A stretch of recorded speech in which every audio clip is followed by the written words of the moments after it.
Eu quero compartilhar com os irmãos aqui. Eu confesso que eu queria ministrar outra palavra, mas aí o Senhor falou: não, é esta aqui. E eu creio que o Senhor, o nosso Deus, Ele sempre tem um propósito. Eu quero meditar com os irmãos o Salmo 119. Amém? É o maior capítulo da Bíblia. Não vamos ler muito, não, só os 170 capítulos, tá bom? Tem muito, não. Olha aí.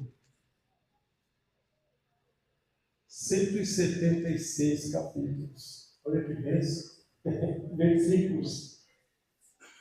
176 versículos. Uma bênção. O Salmo 119 fala sobre a excelência da lei do Senhor e a felicidade daquele que a observa.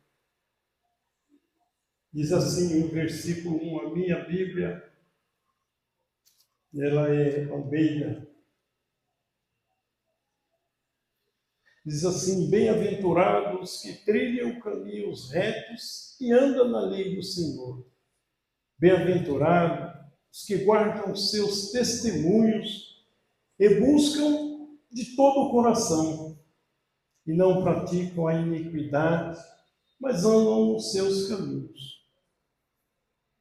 Tu ordenastes os teus mandamentos, para que diligentemente os observássemos. E no versículo 105, como a minha amada irmã Ana pregou aqui, ela pregou um dia desse sobre esse versículo 105, lâmpada para os meus pés é a tua palavra e luz para o meu caminho. Hoje, o que o Senhor nos trouxe como reflexão é o firmamento na palavra de Deus. Esse mês foi um mês difícil para a gente. Para muitos foi um mês muito difícil. E um mês que nos trouxe várias reflexões, por onde nós passamos por situações que nós podemos refletir sobre a que pé está a nossa vida, como anda a nossa vida, como anda a nossa intimidade com Deus. Nós fomos colocados à prova.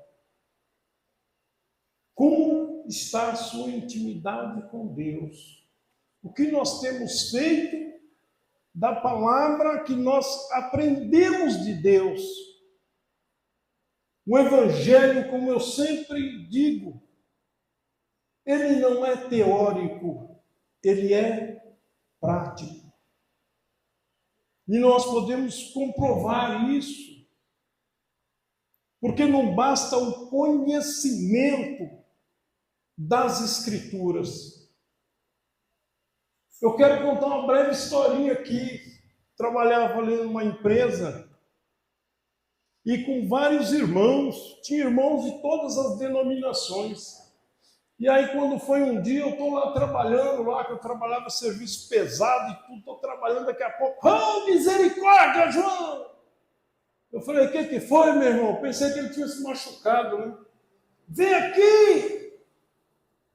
Aí, fui lá, cheguei lá, o que aconteceu, cara? Ele falou, rapaz, esse homem aqui, ó, Deus me livre, ele é crente e não sabe. Aí ele falou, não, eu sou ateu. Ele foi debater Bíblia com um cara que era historiador, que conhecia a história, estudou história e fazia doutorado em história. E uma vez eu, brincando com ele, Aí ele fez aniversário, eu falei para ele, o que você quer, meu irmão?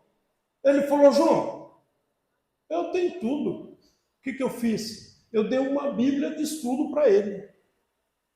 Aí ele virou para mim e falou, João, nossa, eu não sabia.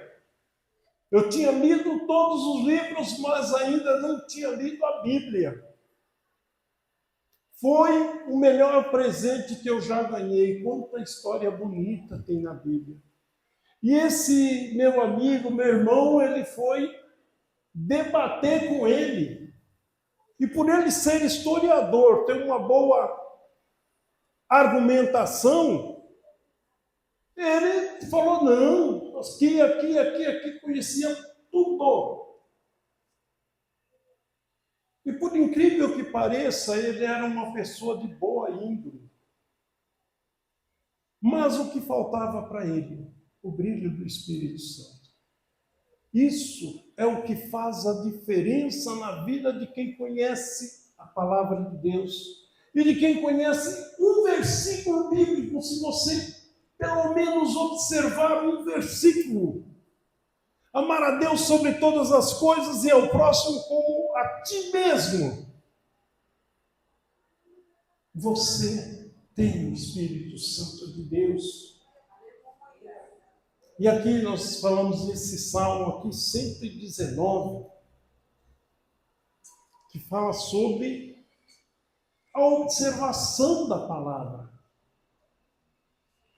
E aqui, nesses primeiros versículos, ele retrata a importância de nós observarmos os mandamentos, andarmos conforme os mandamentos, fazermos conforme os mandamentos de Deus.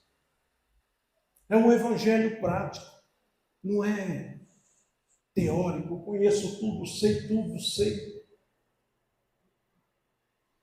E se nós observarmos uma passagem que se encontra em João, no capítulo 8, nós vamos ver a passagem dos escribas e fariseus levando uma mulher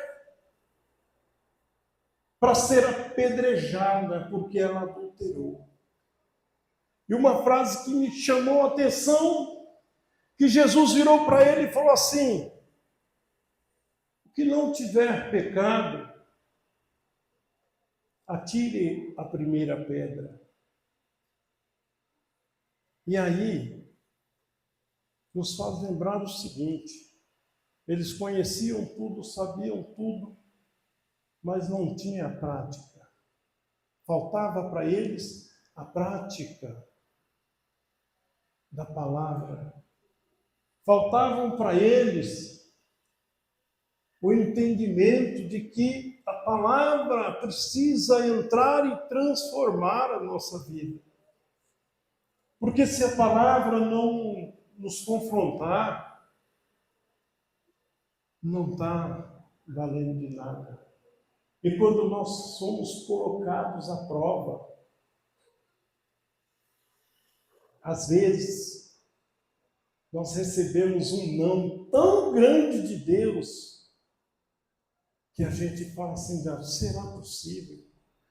Essa semana meu primo cai do telhado, caiu, bateu a cabeça, coma, internou, e foi uma corrente de oração. Assim como nós passamos aqui na igreja, nosso irmão Ivanildo, uma corrente de oração. Mas nós fomos colocados à prova. E aí, você vai prosseguir ou você vai parar?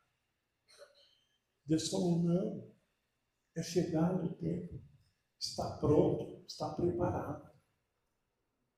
Meu primo recolhido, nosso irmão recolhido. E hoje eu pude estar lá naquele cemitério Vale da Paz, fazendo uma reflexão com muitos amigos lá. E eu fazia uma pergunta para eles: o seu legado Como que está? Como você está escrevendo a sua história? É um momento para nós refletirmos. Qual história nós estamos escrevendo quando nós aceitamos a Jesus e andamos com Cristo? Nós aceitamos o não de Deus de forma tranquila? É difícil, é muito difícil, é muito dolorido. Quando o não de Deus chegou para mim, eu quase morri junto. Mas aí, a palavra de Deus, ela sempre nos conforta. É necessário prosseguir. Em meio às lutas, prossiga. Em meio às tribulações, prossiga. Porque a palavra, ela precisa fazer efeito em nossa vida. E esse salmo é um salmo muito interessante. Ele do começo ao fim. E ele tem algumas particularidades. Ele é dividido em 22 sessões. Como os salmos é cânticos, ele é, como se diz, dividido em 22 estrofes. E essas estrofes são as letras do alfabeto hebraico, que vai de Aleph até Tal, que é a última letra. E todo ele é dedicado à adoração, à observação e à obediência à palavra de Deus. E todas as vezes que nós queremos fazer as coisas do nosso jeito, as coisas ficam ruins, fica difícil. E a reflexão que esse salmo nos traz é que em todas as circunstâncias, em todo momento, nós precisamos consultar a Deus em tudo. Que quando nós deixamos de observar os mandamentos, os propósitos de Deus para a nossa vida, e Deus fala, olha, eu tenho um propósito X, falando, não, eu quero Y. Fala ali para Jonas, vai para Nínive, eu não quero ir para Tarsis, eu não vou para Nínive porque aquele povo é bruto. Vai para Tarsis. E aí, sofre a consequência. Se nós observarmos também, Davi, um homem conhecido, era um homem segundo o coração de Deus, muitas vezes fez o jeito dele e as consequências foram desastrosas. 1 Samuel tem uma passagem dele, que ele estava fugindo ali e refugiou-se numa cidade chamada Ziclag. E o rei dessa cidade, rei Ax, ele ia pelejar contra o povo de Israel, que ele estava fugindo. Mas aí, ele foi juntou os homens dele e falou, vamos lá ajudar. E deixou o povo que era para ele tomar conta, deixou à vontade, deixou lá na cidade. Quando ele chegou lá, além dele ser rejeitado porque os filisteus estavam juntos, falou, não quero ele aqui não. Porque se ele vier, de repente ele se volta contra a gente, nós não queremos ele aqui. Pode mandar de volta. Só que quando ele chegou na cidade, a cidade estava toda destruída. A cidade estava queimada, os amalequitas tinham invadido essa cidade, tinham botado fogo e levado todos os cativos. Crianças, mulheres. E aquele povo que estava com ele falou, opa, peraí, o que você fez? Você é líder. Você é um líder. Nós somos líderes, nós somos coluna de casa, cada um que está aqui esta noite adorando a Deus, buscando ao Senhor. Você é coluna de casa em oração, você é coluna de casa na vigilância. Você não pode abandonar o seu lar. Esteja firme ali, com o pulso firme. E todas as vezes, como diz a palavra, amarrou o valente, acabou. Já pensou? Chegou em casa, amarrou o valente, acabou. E é muito triste isso. Quando você vê um lar desmoronar, porque o guerreiro ali, ele simplesmente deixou de atuar como deveria atuar. E Davi, nesse momento, quando ele voltou, ele chegou na cidade e falou assim: meu Deus, o que aconteceu? Cadê meu povo? Levado cativo. E o povo que estava com ele crucificaram. Ele falou: toma, e agora? Se vira. Resumindo, busca a Deus. Ele foi, buscou a Deus. Senhor, eu vou lá, vou buscar o meu povo. Vai. E vou trazer? Vai trazer. Deus disse para ele: pode ir, e você vai trazer o seu povo de volta. Ele foi lá e trouxe o povo de volta. A consequência de quando você se distancia, você quer fazer algo que não está nos planos. Deus preparou um lugar para ele se refugiar ali, para ele ficar ali quietinho. Se Deus mandasse ele falar, vai lá, ele ia ter. Quando Deus manda, quando Deus fala, vai lá e faça, você pode ir lá e fazer, porque é Deus que mandou. Não foi o homem que mandou, foi Deus que mandou. E isso, o Senhor, Ele acima e embaixo. E sobre a palavra do Senhor, você pode ir que não tem erro. Quando recebemos uma profecia, você observa, é do Senhor, ela vai se cumprir. Não tem problema. E hoje, infelizmente, nós vivemos uma sociedade em que, por falta da confiança, da fé na palavra de Deus, muitos aprendem, às vezes, vêm na igreja, ouvem a palavra, mas não creem naquilo que foi profetizado sobre a sua vida. Porque todas as vezes que nós ouvimos a palavra, nós recebemos algo de Deus. E é interessante que há algo que acomete toda a comunidade cristã. Aí, se nós observássemos, olhássemos aos olhos naturais, fala assim, isso é normal. O crente está em depressão, com ansiedade. O ser humano, ele é acometido de todos esses males, que hoje, muitas vezes, fala assim, puxa, é difícil.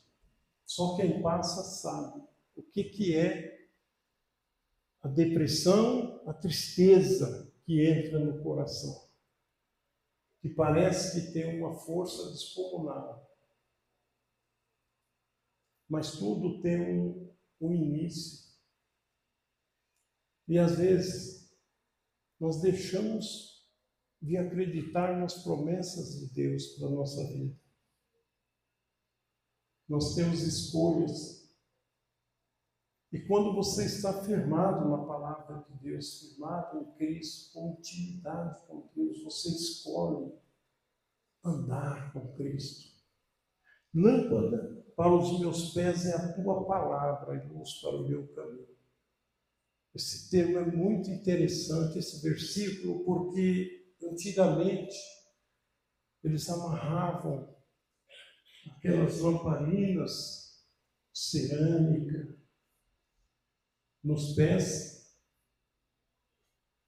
com azeite e ali só clareava o próximo passo. Clareava o próximo passo. Clareava, você ia e pisava, terra firme.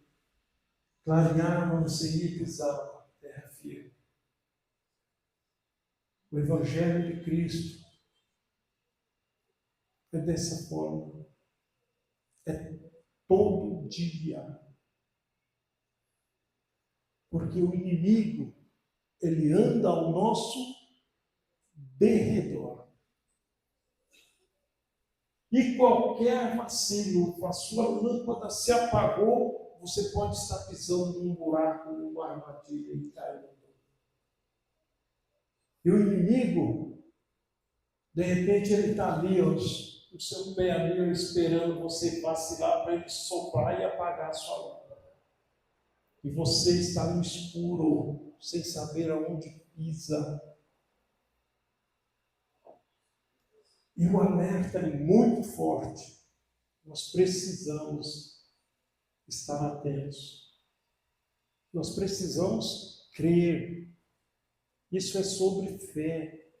A situação está difícil? Tá, mas eu creio que tudo vai se resolver. Se não se resolver, Deus está no controle, porque está tudo decretado por Deus. E a palavra diz que a vontade de Deus é boa, perfeita e agradável. Nós cansamos de ouvir isso. Boa, perfeita e agradável. Ela é boa, mas às vezes nós achamos ruim. Ela é perfeita, mas às vezes nós vemos defeito. Ela é agradável, mas às vezes eu acho muito chato. Nós precisamos realmente crer que a vontade de Deus em nossa vida ela é boa, perfeita e agradável. E quando nós lemos esse salmo aqui, ele é muito contundente. E além de ser um capítulo longo, né, que começa com as bem-aventuranças, os retos em seus caminhos, que andam na lei do Senhor, né? Ele diz também o seguinte, que ele ordena os teus mandamentos para que diligentemente observássemos. O que é diligentemente observar? Observar com atenção, com cuidado. Porque às vezes nós podemos fazer interpretações erradas também. O Senhor fala A, nós entendemos B. E a diligência é saber quando nós passamos por uma situação, por uma provação, nós simplesmente buscarmos a raiz, de onde que vem, de onde provém isso, de onde está vindo. Quando você descobre a raiz do problema, você consegue resolver. Quando nós estamos tristes, eu quero a primeira coisa saber, meu Deus, por que eu estou triste? Teve um dia que eu coloquei até no meu status, eu estou irritado. Coloquei mesmo, porque hoje eu estou revolto. Revolto! Eu falei, meu Deus, eu levantei de manhã E orei, eu falei, meu Deus, por que eu acordei revoltado hoje? Revoltado mesmo. Aí a Renilda falou, João, o que você está passando? O que foi? Eu falei, meu, eu estou irritado hoje, eu não sei por quê. Eu estava irritado. E nesse momento, quando eu descobri que eu estava irritado, qual foi a minha primeira ação? Não respondo nada. Fica quieto. Porque se eu respondesse, eu ia responder mal. Não respondo nada, porque afronta você tem todos os dias. E você precisa descobrir a raiz do seu problema. Nós precisamos descobrir a raiz do problema. E é interessante, quando nós observamos a palavra, nós entendemos o que Paulo quis dizer aqui em Hebreus. Ele fala aqui, 4:12, porque a palavra de Deus é viva e eficaz, mais penetrante do que espada alguma de dois gumes, penetra até na divisão da alma e do espírito, das juntas, medulas e apta para discernir os pensamentos e intenções do coração. Olha só, a palavra de Deus, ela é viva, sabe por quê? Porque só quem é vivo pode dar vida. Você já viu algo morto gerar vida? O seu trigo. O trigo tem que morrer para germinar. Mas só gera vida o que tem vida. E se a palavra de Deus ela não está germinando, se não está ardendo no seu coração, fala assim, poxa vida, nossa, mas essa palavra me tocou. Essa palavra eu estou precisando, que às vezes nós vamos, quando novo convertido, eu ia nas igrejas, e aí recebia aquela profecia, Deus vai fazer, e saía feliz. Foi a palavra de Deus, a palavra que Deus usou um homem para falar com você, e você crê. E muitas vezes você pede direção a Deus, o Senhor fala, lê tal passagem. Você lê e fala, não entendi nada. Na profecia você, glória a Deus! Quando Deus fala para você, lê tal passagem, você vai entender, aí você, nada. Mas é interessante, se você meditar e falar assim, olha, se você levantar de manhã e ler um versículo bíblico, o Senhor vai falar com você o dia inteiro, se você meditar nele. Vai chegar à tarde e falar, realmente Deus falou comigo hoje. E é interessante. E quando a palavra é eficaz, a palavra de Deus é eficaz, por quê? Porque ela faz o que precisa ser feito. Ela toca onde tem que tocar. E hoje eu estive ali naquele velório, e muitas vezes não adianta você ir lá e falar. Mas apenas que Deus vai te confortar, Deus vai te sustentar. É o suficiente para a pessoa ficar assim, realmente. Só Deus para sustentar. E quando nós saímos do propósito, Deus fala, faz isso, você faz aquilo. Às vezes, você comete erros que comprometem não só a você, mas quem está ao seu redor. Às vezes a inobservância da palavra, ela compromete todo um projeto de vida. Aqui nós temos aqui um exemplo aqui, de Acã. Acã, Quando eles subiram, tomaram a cidade, falaram, olha, queima tudo, destrói tudo, pega os utensílios, ouro, prata, bronze, traga, e vai para o santuário. Ninguém toma para si. Mas Acã achou bonito uma capa babilônica, achou interessante umas peças de prata, falou, vou guardar na minha barraca para mim. E o outro problema, às vezes, que acomete muito a gente, é a força do braço, eu posso. Josué manda os espias lá, fala, vai lá na cidade, vê como é que está a cidade. A cidade tranquila, precisa mandar o exército inteiro, não. Manda lá 2, 3 mil homens, que está tudo certo. A cidade de Ai é tranquila. Pode ir lá. É autoconfiança. Eu posso, eu sou um super crente. Já viu aqueles crentes que falam assim, se não vier, eu como a Bíblia. Se não der certo, eu como a Bíblia. É autoconfiança. Antes da pandemia, tinha muita igreja curando. Depois da pandemia, cadê as curas? Ué, peraí. Deus é o mesmo.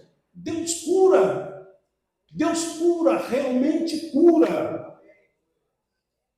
Só que não é um homem que vai dizer, aqui na minha igreja cura. Não, Deus faz o que Ele quer, a hora que Ele quer, onde Ele quer e usa quem Ele quer.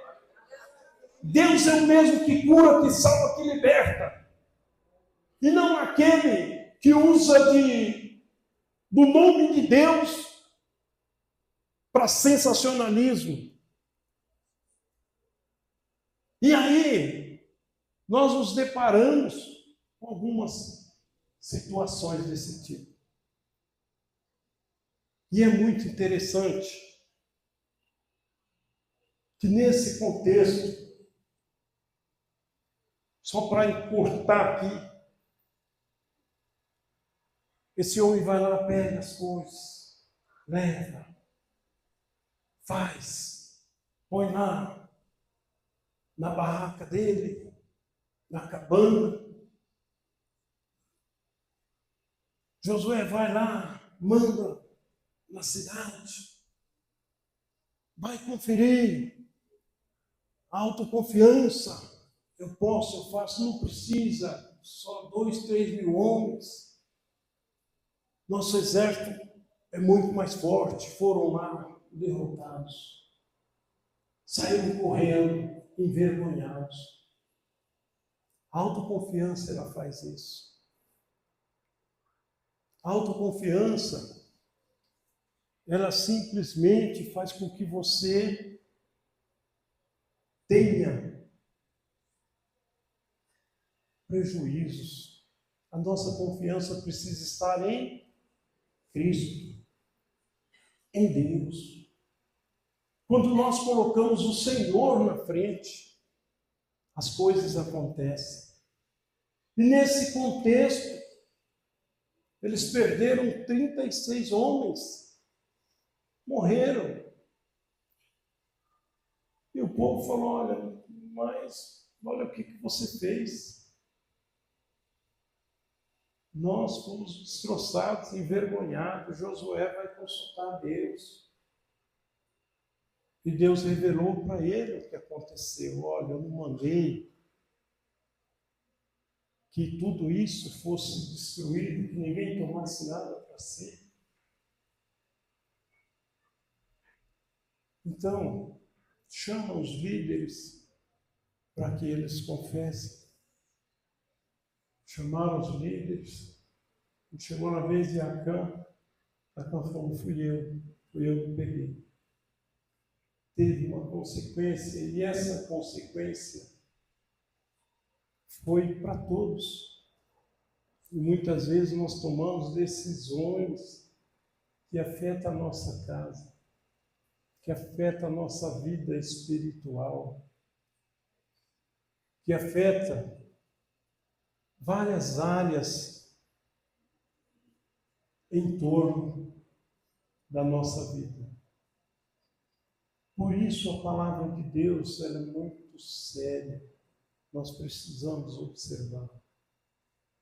Às vezes eu passo na rua, alguém me cumprimenta e eu olho. Aí ele diz, João, quem que é? Eu falei, não lembro, não sei. É complicado, né, pastor? Então, nós somos rodeados por uma nuvem de testemunhas. As pessoas estão olhando e falando, você é crente. Você é crente. E a palavra de Deus, ela precisa arder em nós.